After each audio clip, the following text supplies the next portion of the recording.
देखो पिछली क्लास में हमने चैप्टर स्टार्ट किया था अकाउंटिंग इक्वेशन। मैं एक बार रिकैप करता हूँ जो मैंने पढ़ाया था, है ना। मैंने आपको ये समझाया था कि अकाउंटिंग इक्वेशन चैप्टर है, it is based on principle of dual aspect, है ना। डुअल एस्पेक्ट क्या बोलता है? असेट हमेशा बोलो किसके बराबर होंगे? Liability plus capital. Accounting equation में हमने चैप्टर स्टार्ट किया था जिसमें मैंने बताया था accounting equation is always based on principle dual aspect. Dual aspect क्या बोलता है? Asset is always equal to liability plus capital. A का मतलब होता है टोटल एसेट और इसका मतलब होता था टोटल लाइबिलिटी। एल का मतलब था एक्सटर्नल लाइबिलिटी और सी का मतलब था इंटरनल लाइबिलिटी। और जब मैं एल और सी को जोड़ता हूं तो आता है मेरा टोटल लाइबिलिटी। ये हम लोगों ने कल डिस्कस किया था in the chapter accounting equation, ठीक है ना। फिर मैंने आपको अकाउंटिंग इक्वेशन में एक और चीज बताई थी कि अकाउंटिंग इक्वेशन जो बेसिकली बात करता है, हमेशा एक चीज ध्यान रखना, लाइबिलिटी को अपन एक और नाम से जानते हैं विद द वर्ड इक्विटी। तो जब मैंने बात किया एक्सटर्नल इक्विटी का, इसका मतलब लाइबिलिटी, और इंटरनल इक्विटी का मतलब कैपिटल। जब मैं दोनों को जोड़ता हूं तो बनता है टोटल इक्विटी। क्या बन जाता है? Total equity. यहां तक कोई डाउट? ठीक है। हाँ, टोटल इक्विटी और टोटल एसेट एक ही बात होती है। टोटल इक्विटी बोल रहे total asset, this is one and the same thing, ठीक है ना। अब हम लोगों ने कल एक क्वेश्चन किया था, एक बेसिक क्वेश्चन किया था, और करते हैं आज स्टार्ट, ठीक है ना। तो लिखो इक्वेशन, लिखो prepare accounting equation from the following. Prepare accounting equation from the following.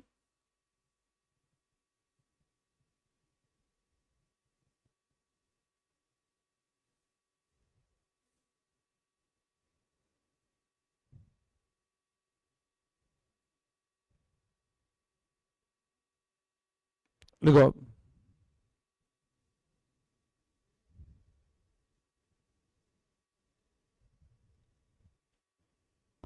started business with cash. Started business with cash 45,000.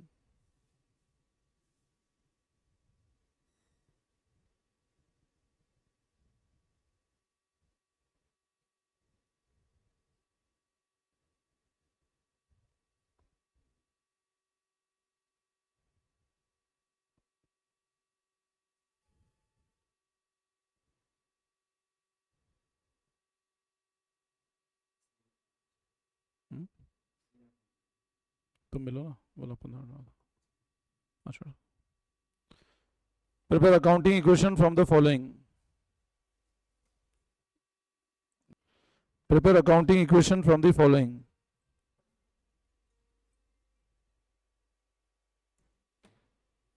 अब आप एक बात बताओ, हमको इस क्वेश्चन में अकाउंटिंग इक्वेशन बनानी, पहले ध्यान देना, फिर कॉपी बाद में करेंगे। अब आप समझो, मैंने पिछली क्लास में बताया था अकाउंटिंग इक्वेशन का हमेशा फॉर्मेट किस तरह होता है?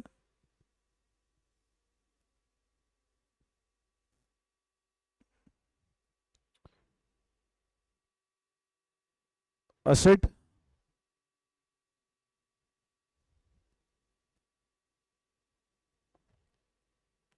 अब स्टार्टेड बिजनेस विद कैश 45,000। क्या करें? कैश आया बिजनेस में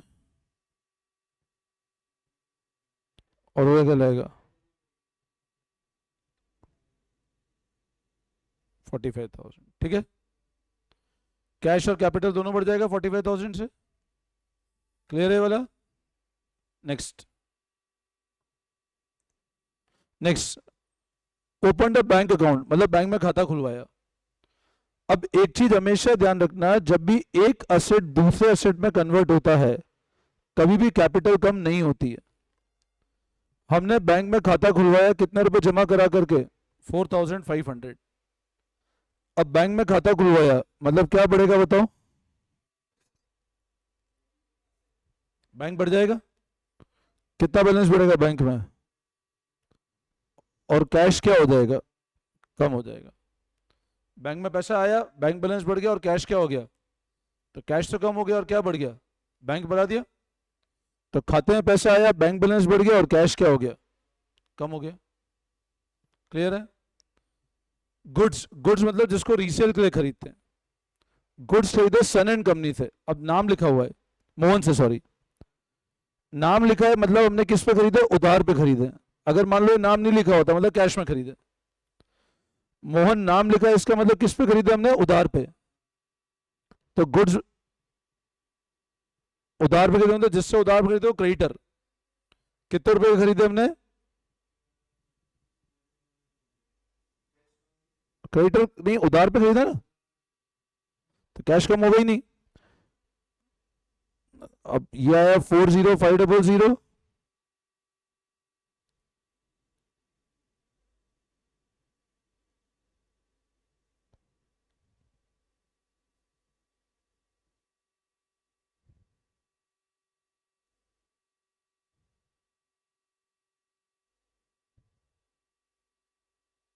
बोलो आई बात समझ में, वापस समझाओ, करो कॉपी करो फटाफट, करो कॉपी, है ना, बोलो समझ में आया, क्लियर है। चलो एक और लिखो आप, देखो prepare accounting equation from the following.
चलो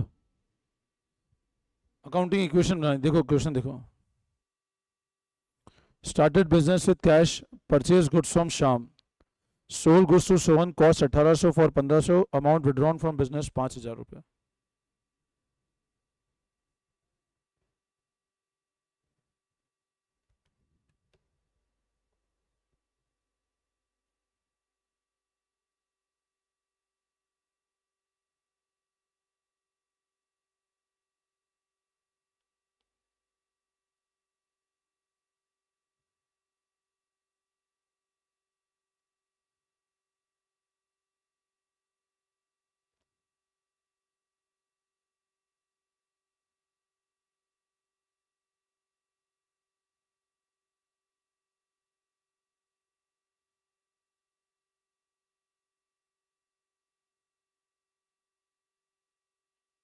बना लिया।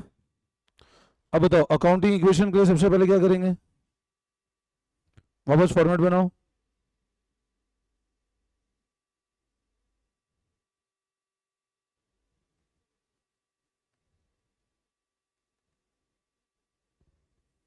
स्टार्टेड बिजनेस विद कैश, क्या करें,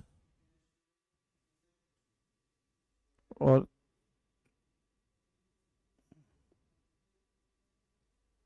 कैश और कैपिटल बढ़ा दें। Next, purchase goods from Shyam, नाम लिखा हुआ है मतलब उधार पे खरीदा, नाम लिखा है मतलब उधार पे खरीदा, तो स्टॉक बढ़ेगा, स्टॉक या गुड्स,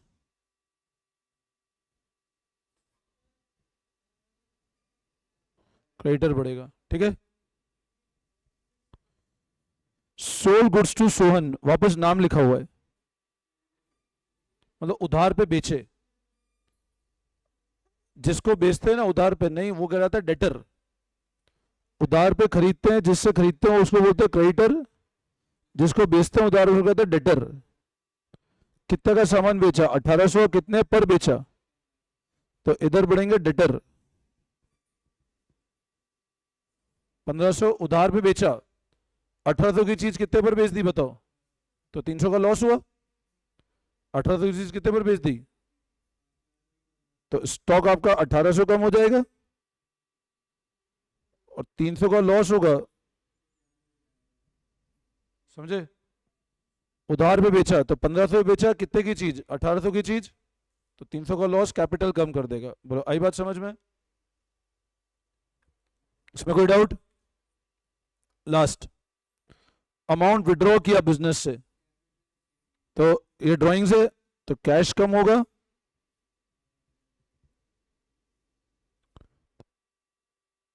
अब बताओ 25 माइनस 5, 20,000,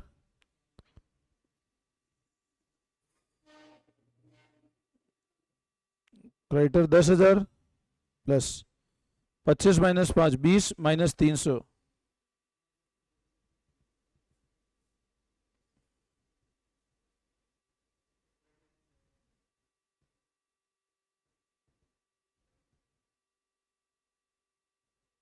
बोलो इसमें कोई डाउट? करो कॉपी करो फटाफट।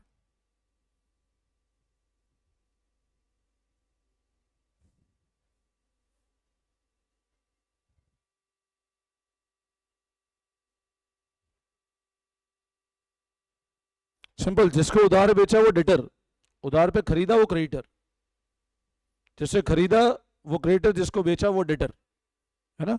करो फटाफट, वापस समझाओ।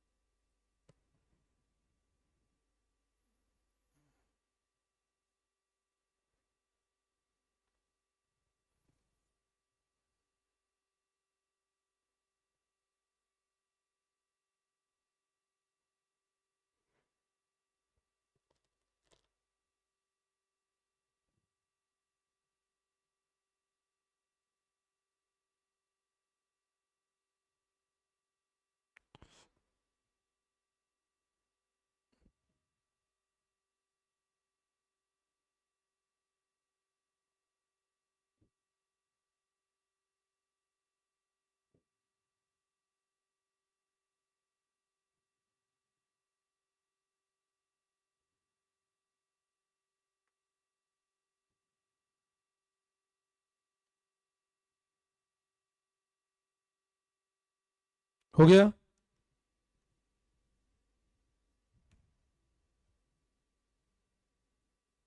समझ में आया?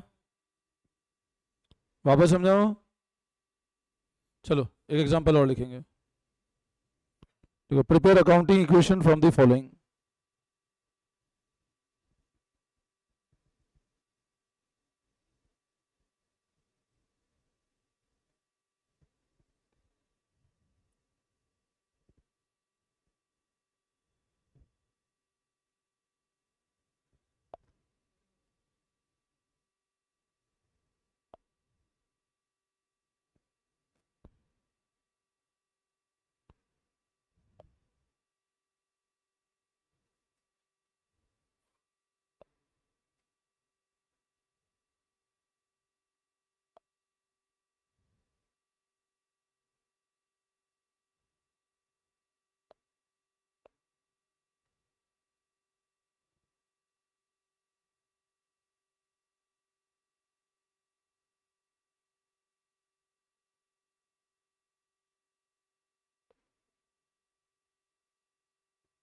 देखो लिखो फटाफट।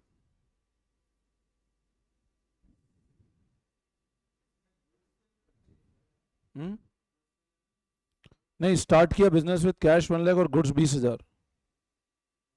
बिजनेस स्टार्ट ही कैश से किया है और गुड्स 20,000। परचेज नहीं किया, घर से वो गुड्स कैश लाया और गुड्स भी लेकर आया।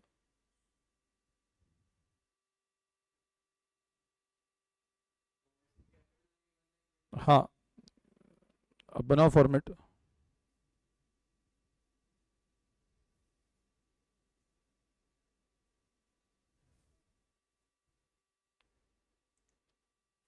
देखो, स्टार्टिंग में कैश 1 लाख, गुड्स 20,000।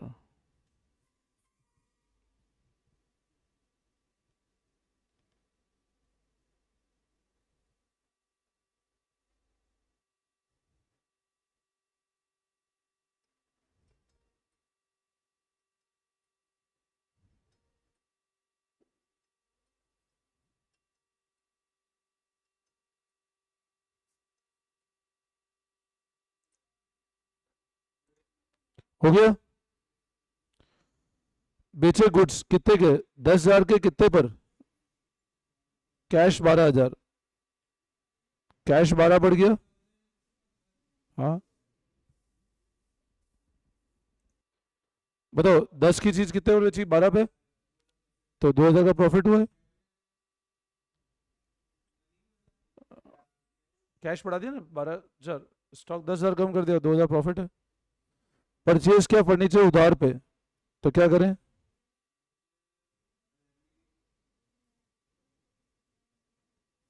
तो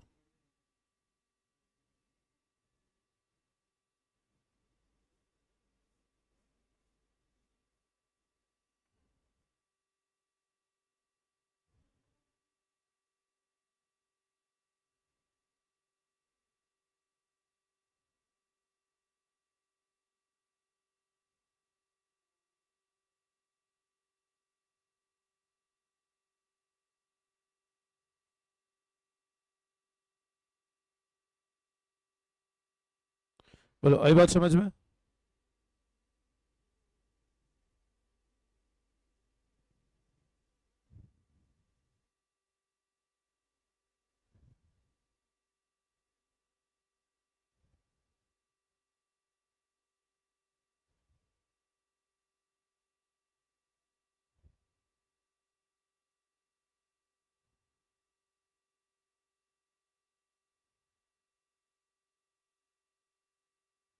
हो गया, ठीक है, समझ में आया, ठीक है, आज यहीं तक करते हैं, इसको प्रैक्टिस करके आना एक बार, है ना। सो प्रैक्टिस करना, फिर करते हैं नेक्स्ट क्लास से कंटिन्यू, ठीक है ना।